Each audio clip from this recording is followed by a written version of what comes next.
as you find, there is some hand deformity showing hyperextension at the MCP joint and flexion at the IP joint. So it appears like a claw hand deformity, and which can happen if there is a paralysis of lumbrical and interossei. So before you mark the answer, let us look at the function of the muscles called lumbrical interossei. There are actually 4 lumbrical muscles, 4 palmar and 4 dorsal interossei. Total 8 interossei, 4 lumbrical, so 12 muscles. 4 lumbricals? Yes. And 4 palmar interossei? Yes. And 4 dorsal interossei? Right. What are these 12 muscles doing?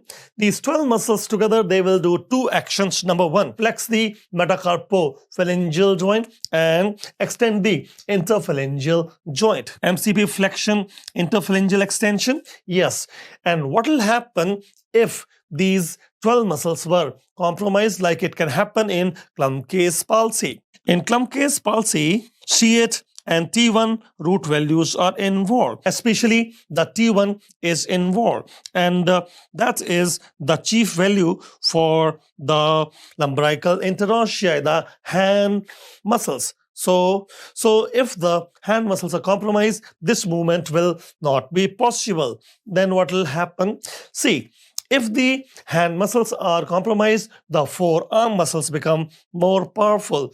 And what will they be doing? You will notice that if the lumbrical interossei are not working, MCP joint cannot flex. It will go into hyperextension. But why the MCP joint is undergoing hyperextension? Because of the posterior forearm muscle, namely extensor digitorum, becoming more powerful, causes MCP hyperextension. And what is happening here? Interphalangeal flexion.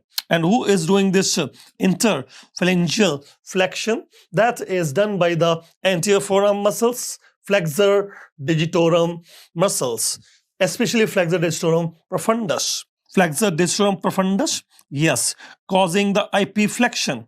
Right. And extensor digitorum? Right.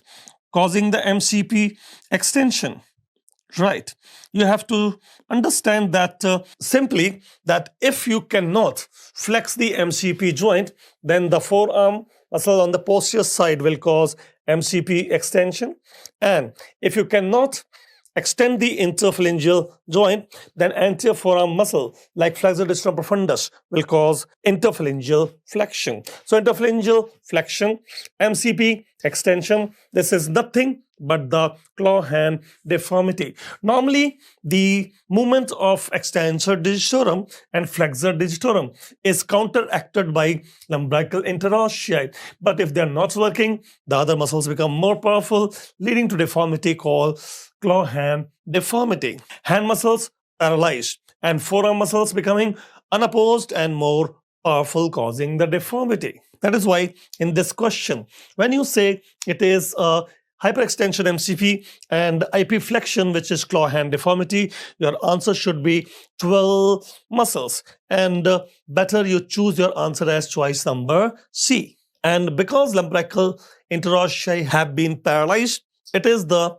flexor digitorum profundus which was causing deformity, IP flexion, and it is extensor digitorum which was causing the deformity, MCP extension. So we'll keep our answer as choice number C here.